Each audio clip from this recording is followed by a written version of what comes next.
Welcome to Be a Smarter Homeowner podcast, where you'll discover strategies to save money, save time, and be better organized in managing your largest financial asset and biggest expense, your home. Your hosts, John Bodrozic and Beth Dodson, who are co-founders of Homezada, have been supporting homeowners for over 20 years.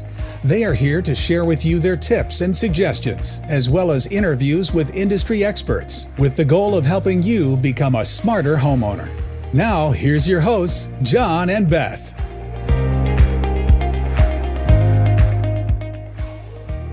Hi, everyone, and welcome to Be a Smarter Homeowner podcast. I'm Beth Dodson, and with me is John Bodrozic. We are co-founders in Homezada, as well as your hosts for this show. We talk about all things home and how we can help you manage all those details, because the home is a complex entity and member of our family. Yes, that's what I think. It's a member of our family. And how do we help it stay really efficient? We're on top of things as it relates to this home, and how does it operate wonderfully? So, John, today we're going to talk about disasters. Weather disasters across the country, which kind of suck. And we've seen a lot recently.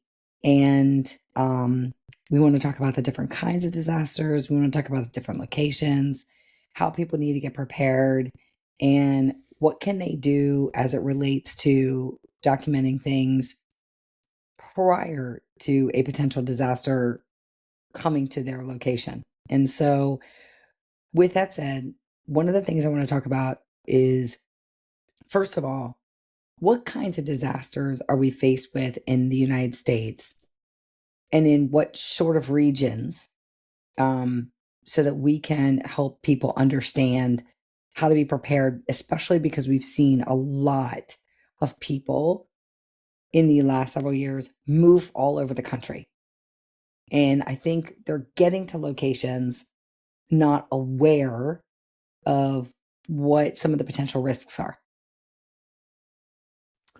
Yeah, though it's such a serious issue for pretty much every homeowner in America, as we just sort of watch the news over what's going on with these disasters. And, I think that predominantly you could say many different types of disasters are regional, like hurricanes. People would think of hurricanes primarily hitting either the Gulf Coast or the East Coast. Essentially, the West Coast really doesn't get hit any hurricanes. Now, granted, I think some hurricanes may start up on the West Coast in Mexico, and then move its way up into Arizona. But by the time it gets to Arizona or Southern California, it's turned into a tropical storm. Correct. So there's that aspect of it. Then there's tornadoes and Tornado Alley, and that is also a pretty big, wide swath of the country, because tornadoes have been known to hit everywhere from, like, let's say, the eastern side of Colorado all the way into the Midwest of Oklahoma, Texas, Kansas, Missouri, Arkansas, the whole South. Wildfires. Most people would think of wildfires as being a West Coast thing, California, maybe Oregon, Texas. But we've started seeing fires in Colorado and Utah. And I even saw in the news like Florida. a month ago, there was wildfires in North Carolina and South Carolina on the East Coast now. The Midwest tends to get hit with, the upper Midwest tends to get hit with snow blizzards or snowmageddons. Yes. I don't even know what they call them, where it's just multiple days and days and days on end, where it's below freezing, and the amount of snow is just a massive amounts. And that in and of itself can cause major issues. In the Northeast, they call them nor'easters.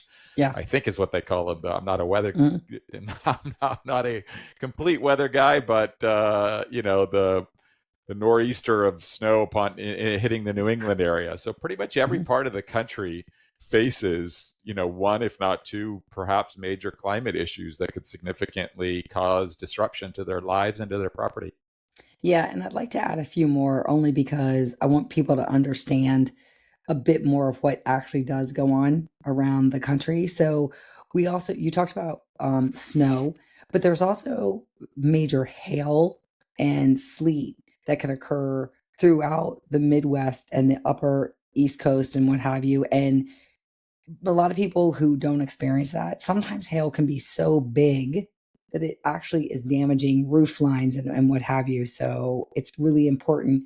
And then we see this in a lot of varying areas of the country, places from Iowa and Idaho to the Carolinas and other areas, but flooding. So out of nowhere, massive rains will come. And we've actually seen that a little bit on the West Coast too, where if you have a dry spell and then out of nowhere, you have all these massive rains, flooding can cause more erosion, which then causes more landslides.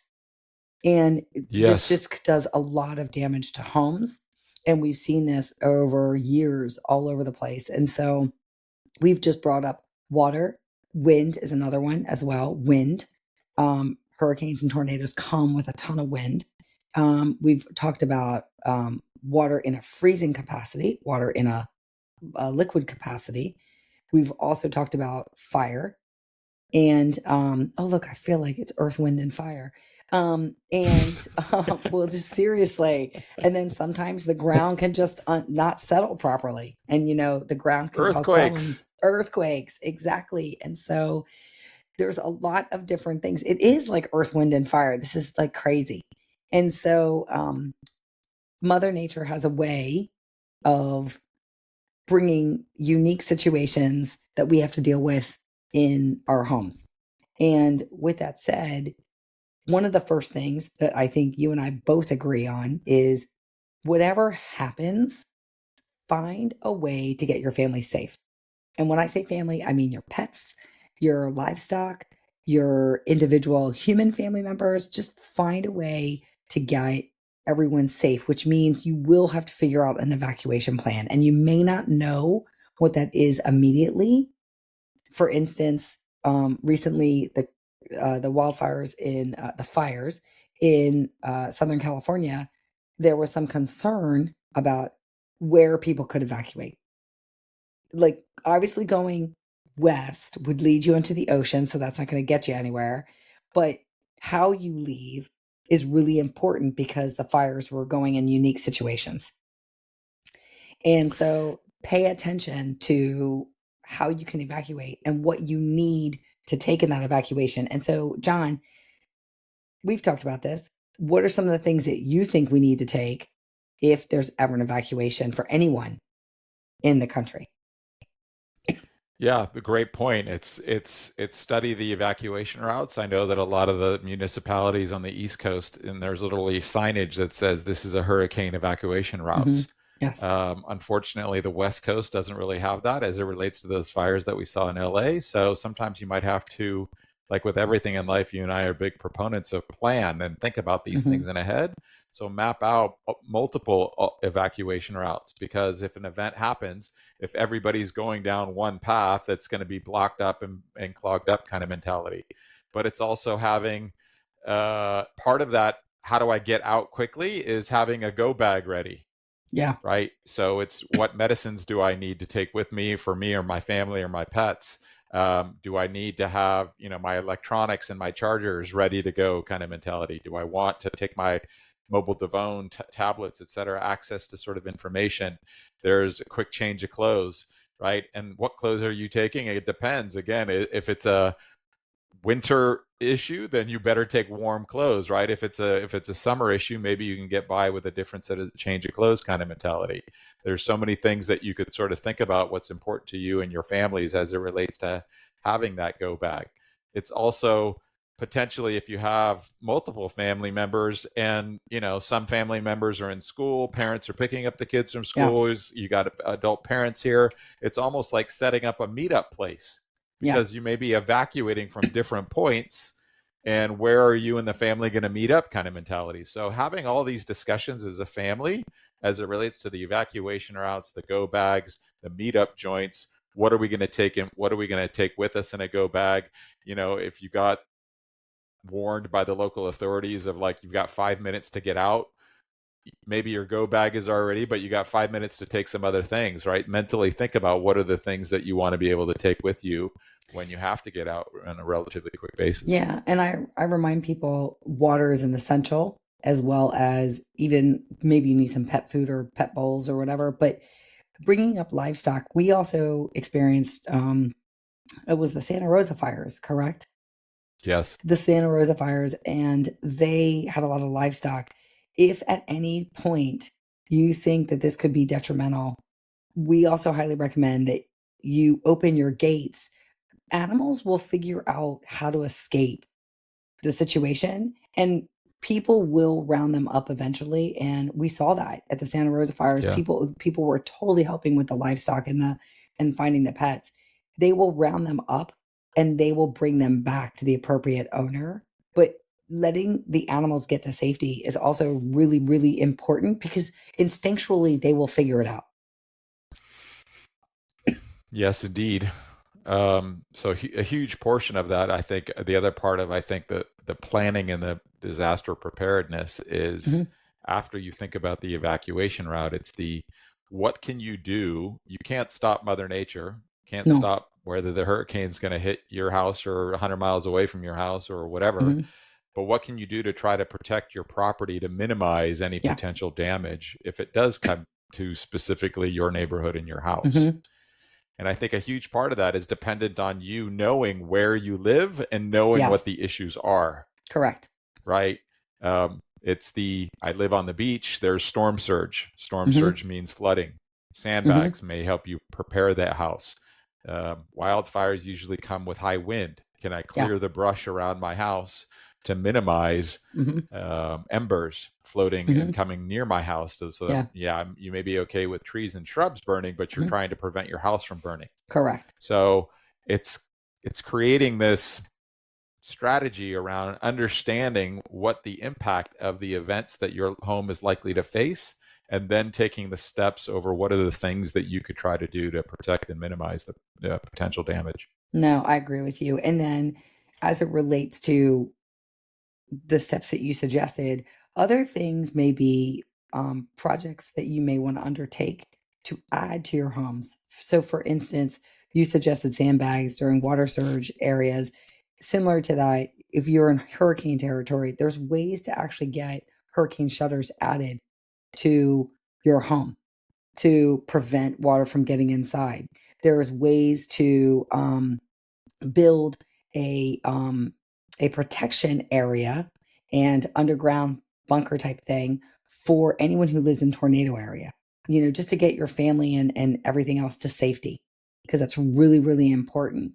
And then there's also other areas, like you said, one of the things, if high winds are involved, can you find ways to move items out of the way? So you talked about shrubs, but also looking at outdoor furniture, and especially umbrellas, how quickly umbrellas can fly or cause flame, because they're generally a cloth on top, and how they can easily get thrown in through windows or what have you. And that in and of itself, the umbrellas alone could be something that you shove in your garage as quickly as possible, and shove all of your other furniture maybe up against walls or what have you, if you can't get it inside quickly. But those types of things can actually prevent those tasks can prevent a lot of damage. Yes, indeed. And you couldn't be more right. It's really trying to research what type of events your home is and what those things can do. Another thing, so like you said, there are things that you can do as a project / remodel to kind of what I call harden the home. Yep. Then there's I've got a day to prepare, I'm going to move all the furniture. There's also even a lot of homeowners don't even know how to shut the gas or the electric or the water off at their house. Huge. And those things, especially like if you're told, hey, you got to evacuate in five minutes. Well, depending on what type of event it is, you may want to go to your house and shut the gas off if there's gas or propane or whatever, shut the electrical panel off, shut the water off, because it's the weather event may cause some initial damage that may not be that great, but that initial damage the infrastructure or the utilities of your house, and then that ends up being the source that actually burns the house down to the ground. Yeah, kind of mentality. You are correct. That's brilliant. I forget about that. And that can also protect your neighbors. Something crazy could happen in your house and it could just spread quickly in other houses. Oh, yes, that's a huge one. I totally forgot about that. That's really, really a good tip. Yeah, Understand I even where your I even water shut attended. off. We're in Northern California. It was about a year ago. I went to the local fire station and they were talking about preparing your home for wildfires. And they were talking about people with pools and how the fire department, you actually wanted to open your gates and this, that, and the other, so that if the fire department came and wanted to protect your home and you were too far from a fire hydrant, whatever, they could even actually use Totally. your pool water to kind of Yes. help douse your home. So there's all these little things that I think people just need to sort of spend their time on, to think about how, after, obviously, first thing we said is you got to make sure your family and your pets and everything and Oh, are without safe that. if you have to get out. But then the other aspect is figuring out all the things that you can try to do to minimize, your home. I think even yet another thing is the insurance aspect of this. Yeah. Getting ahead of Most it. people most people are probably underinsured. Most people might be because they haven't taken an inventory. And if they haven't taken an inventory, they don't understand the contents of their home, or they don't understand what the fixed assets of their home are. Maybe they've done some remodel projects and forgot to let their insurance company know that they updated their home.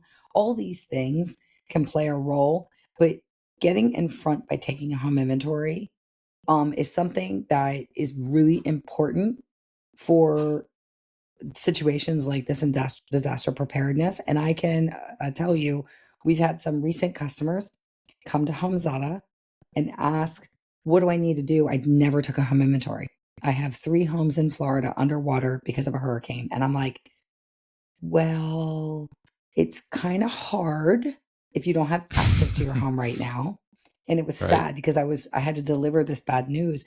And I'm like, but if you can find photographs that maybe you've taken, then you can use them to start using Homes Out of AI to get the inventory identified.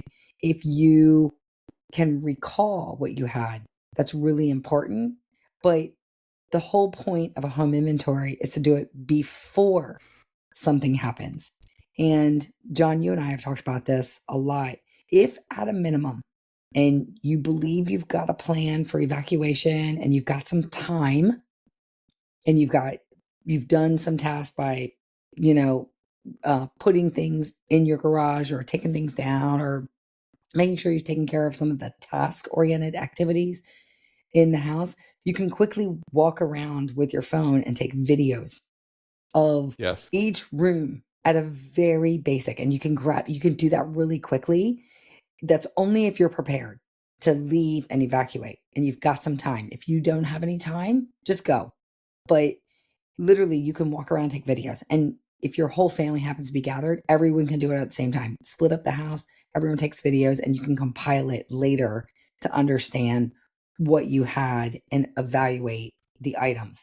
When you do that, I do believe, this is just my personal opinion, people forget about what's in their drawers, underneath their beds, and in their closets. So if you could quickly take photographs or videos also in those spaces, that would be extremely helpful, because that could be money that you won't get as reimbursements from your insurance company if you cannot document it. And so being as prepared as you can with a home inventory is really important. If you do not have the time, obviously take some videos and take videos of as many nooks and crannies that you can think of, even your attics, storage spaces, those types of things becomes very important. Yeah, and to add to that, the inventory oftentimes becomes important documents that you might need have access to Mm-hmm. if the huge unfortunate thing happens where your entire home is destroyed, Mm-hmm. right? Because it's copies of your insurance policy that you can Yeah. have, other personal documents that you might need, identification documents. If you have Mm-hmm. the ability to access those, not being physically in your home, then they Yeah. didn't burn up in the home or they didn't flood in the home and those Yeah. documents didn't get destroyed. And now you need those documents for family reasons, for financial reasons, for insurance claim reasons, and you want to be able to have copies of those documents in some sort of electronic way, so that you can have access to those as well. I think another angle to this is, most people in America have what I call a standard insurance policy, Mm-hmm. but there's lots of the insurance industry oftentimes provides many additional coverages that you can have Yes. that are either A, for things like high value items, or B, even catered for specific types of events. Yes. Meaning like earthquake or hurricane or water, etc. Yes, that's correct. And the more prepared you are, the more knowledgeable you are about the policies and the information about your home, the more you can provide that information to your insurance company, and you can get it accurately assessed versus scrambling trying to figure things out. And I'm a firm believer also, take your time to figure out what you had in your homes and file the claim, but work with your insurance company to say, I'm getting all the details to you, and get it as accurate as possible, and leave no stone unturned. And your insurance company, I'm hoping, will work with you. You know, we've had our own challenges as well in our house, not from disasters, but from some other things that we'll talk about in another podcast. But we worked with our insurance company, and that allowed us to get reimbursed appropriately.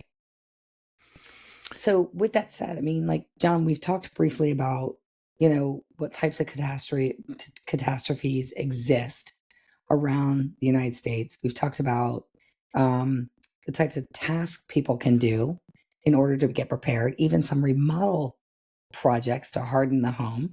And we've talked about getting prepared as best as possible, get a go bag together, get an evacuation plan, get inventoried of your items. Is there any other thing that we need to talk about as it relates to this to help people better understand what they need to be prepared for those just in case situations if it were to happen? Yeah, I thought of one thing while you were talking there, Beth, which was, let's say we're in the scenario where you have to evacuate, right? And then you come back and your house is destroyed. That's the most horrific thing that we want to protect against, and all these things. Yeah. But what if you come back to your house, the house isn't destroyed, but you don't have water, gas, or utilities in the house? Yikes. And so now, do you have the amount of can you live in your home where it's sort of less functional because you don't have utilities in there? So it also goes into what I call having the proper tools to basically either A, live in the home without the utilities, or B, the proper tools to be able to be more prepared, right? Do you own a small little chainsaw so that you could sort of clear brush? Do you own an emergency generator with a gas situation that you could fire up the emergency generator and keep your refrigerator running because you don't want your food to spoil, right? Because you may have to live in your house. A lot of people live in their homes post-hurricane. The house hasn't been damaged, but now they have to live in their home for 2 weeks without power. Yes, correct. So that's a good point. It's thinking about, you know, we tend to fall into I hope nothing happens to my house, and we hope that happens to everybody.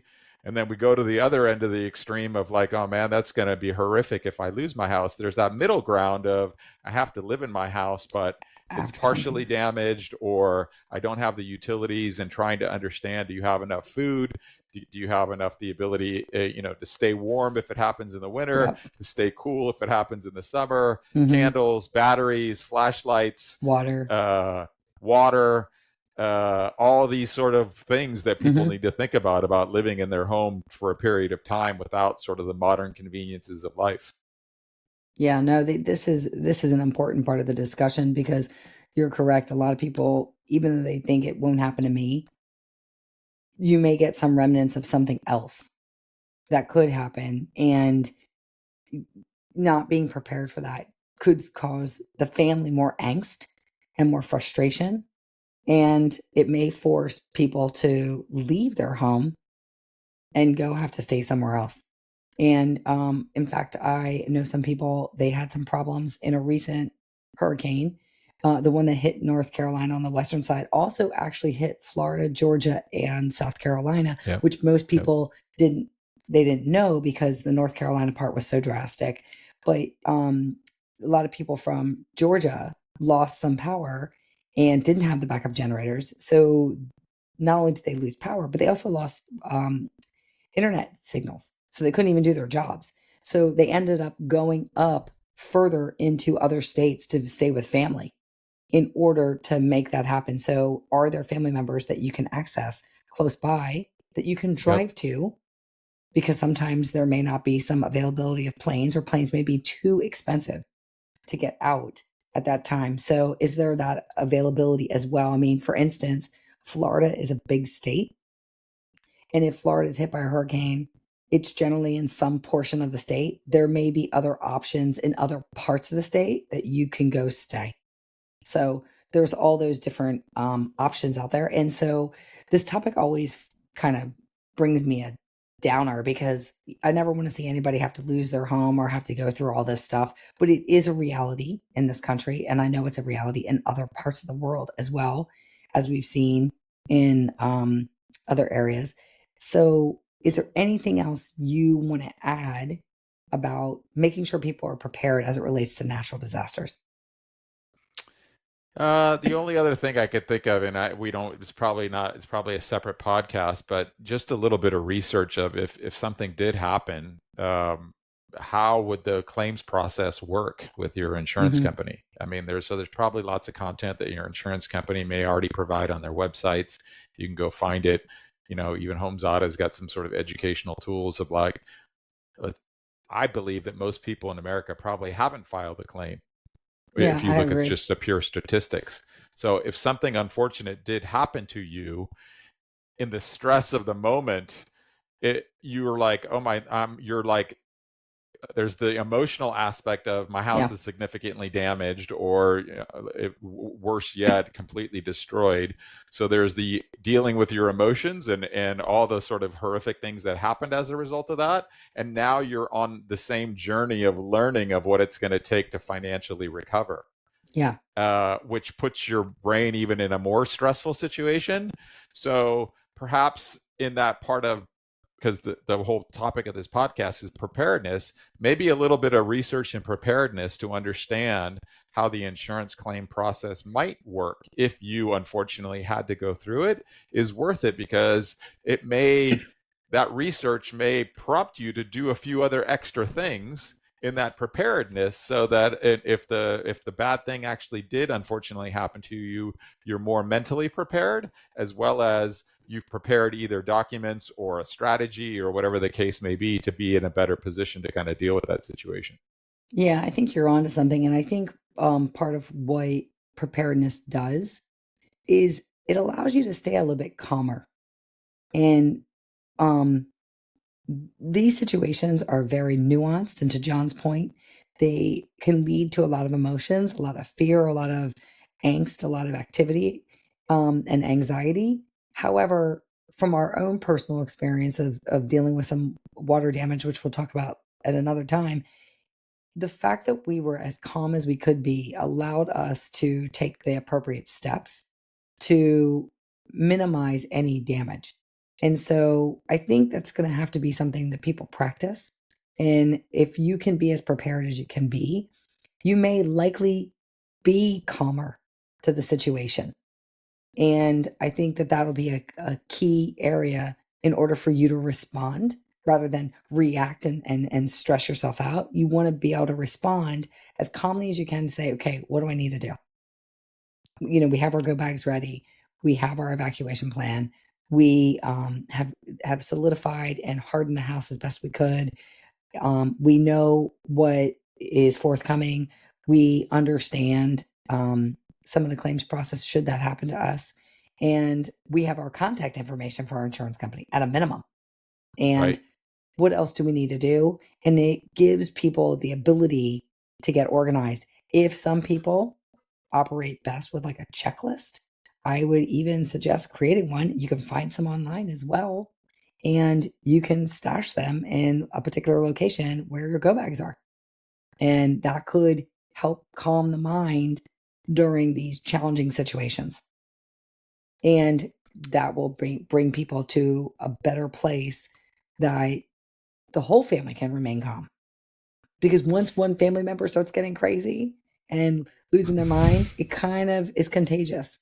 And so it's going to behoove everybody to go, okay, how can we get organized? Yes, absolutely. I mean, I know that you and I are huge proponents of planning. Yeah. And the more you plan, the more you can stay calm, because if you haven't planned and you get thrown unexpectedly into a stressful situation with an anxiety, you may be having to make decisions relatively quickly, and that your decision making may not be as good as it could be if you hadn't prepared beforehand, and you end up making mistakes. And nobody wants those mistakes to happen. So anything that you could sort of glean from this episode is the need to sort of have a plan for all these different aspects of disasters. And like I said, the last bit of this is, unfortunately, if something were to happen with you, it's the financial resilience. How do I get back to where I was before the disaster? Because that's ultimately, yes, in terms of personal property and home. Now, clearly, number one importance is family, friends, pets, neighbors, et cetera, human life, right? But assuming we take care of all those things, then let's be prepared for the financial resiliency. Totally. Yeah. No, I think this is a good topic we wanted to bring up with everybody. We don't want to bring everyone down, but we want people to prepare. And we think it was a necessary topic as well because of what we've seen throughout the country. And natural disaster seasons, they roll into each other and are all over the place. So if you think other people in your network need to learn about preparedness as it relates to natural disasters, please share this with them. We invite you to like this podcast as well. And if you want to learn more about our company, Homezada, and or be a Smarter Homeowner podcast, please visit us at homezada.com, HOMEZADA.com. And we invite you to share this, like it, and come and visit us at our next episode of Be a Smarter Homeowner podcast. Thank you so much for joining us, and we wish you all the best. Thank you for listening to the Be a Smarter Homeowner podcast. Visit beasmarterhomeowner.com to sign up for our newsletter and find out more about software to help you save time, save money, and manage your home.